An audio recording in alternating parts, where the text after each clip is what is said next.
ഈ ഉപതെരഞ്ഞെടുപ്പിൻ്റെ പ്രത്യേകിച്ച് U D എഫിനകത്ത് ഉണ്ടായ ചില പ്രശ്നങ്ങൾ. പി വി അൻവർ അവിടെ നിന്ന് ഇട്ടെറിഞ്ഞിട്ട് പോന്നു. ഇട്ടെറിഞ്ഞ് പോകുന്നതിന് ശേഷം ഉണ്ടായ ഒരു സവിശേഷത, അദ്ദേഹം യു ഡി എഫിലേക്ക് പോകുന്നതാണ് എല്ലാവരും പ്രതീക്ഷിച്ചത്. യു ഡി എഫുകാർ തന്നെ അങ്ങനെ പ്രതീക്ഷിച്ചു.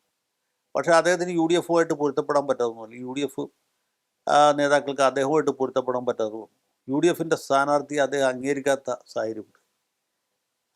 അത് പിന്നീട് ഒരു സ്ഫോടകാത്മകമായ തലത്തിലെത്തി അദ്ദേഹം യു ഡി എഫിനെതിരെ റിബൽ പോലെ മത്സരിക്കുന്ന സാഹചര്യമുണ്ട്. അപ്പോൾ അദ്ദേഹം എത്ര വോട്ട് പിടിക്കും? അദ്ദേഹം പിടിക്കുന്ന വോട്ടിൻ്റെ ഫലമായിട്ട് എൽ ഡി എഫ് സ്ഥാനാർത്ഥി ജയിക്കുന്ന സാഹചര്യം ഉണ്ടാവും എന്ന ഒരു സംശയം അവിടെ നിലനിൽക്കും. പക്ഷേ പ്രതിപക്ഷ നേതാവ് വി ഡി സതീശൻ വളരെ ശക്തമായ നിലപാട് സ്വീകരിക്കും. ഒരു കാരണവശാലും അൻവറിന് വഴങ്ങുകയില്ല എന്ന തീരുമാനത്തിലെത്തി.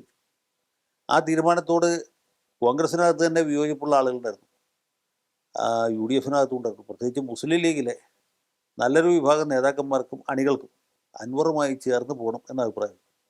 പക്ഷേ സതീശൻ വിട്ടുവീഴ്ചയില്ലാത്ത നിലപാട് സ്വീകരിക്കും. തെരഞ്ഞെടുപ്പിൽ വളരെ ഗംഭീരമെന്ന് പറയാൻ പറ്റില്ല, എങ്കിലും മാന്യമായ വിജയം യു ഡി എഫിന് ഉണ്ടാകുകയും ചെയ്യും.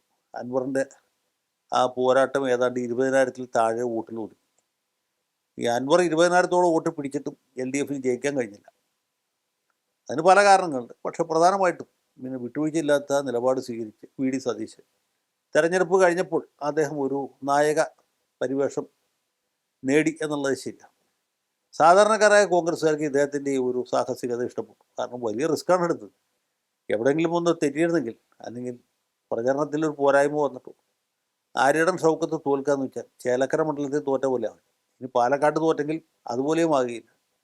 ഇവിടെ സിറ്റിംഗ് സീറ്റല്ല, എൽ ഡി എഫിൻ്റെ സീറ്റാണ് എന്ന് പറയുമ്പോഴും ഒരു പരാജയം സംഭവിച്ചിരുന്നെങ്കിൽ തീർച്ചയായിട്ടും അതിൻ്റെ ഉത്തരവാദിത്വം പ്രതിപക്ഷ നേതാവിൻ്റെ മേൽ പതിക്കുമായിരുന്നു. ജയിച്ചപ്പോൾ അതിൻ്റെ ക്രെഡിറ്റും ഏറെക്കുറെ അദ്ദേഹത്തിന് തന്നെ കിട്ടി എന്നുള്ളതാണ് സത്യം. അതുകൊണ്ട് കോൺഗ്രസ്സിലെ മുഖ്യമന്ത്രി പദമോഹികളായിട്ടുള്ള മറ്റ് നേതാക്കന്മാർക്കൊക്കെ വലിയ മനപ്രയാസമുണ്ട്, അവർക്കൊക്കെ നെഞ്ചുരുക്കമുണ്ട് എന്ന് നമുക്കറിയാം. എങ്കിൽ പോലും സാധാരണക്കാരായ കോൺഗ്രസ്സുകാരുടെ പ്രവർത്തകരുടെയും ഇടത്തരം നേതാക്കന്മാരുടെ ഇടയിൽ സതീശൻ്റെ ഒരു താരമൂല്യം പറഞ്ഞു എന്നതാണ്.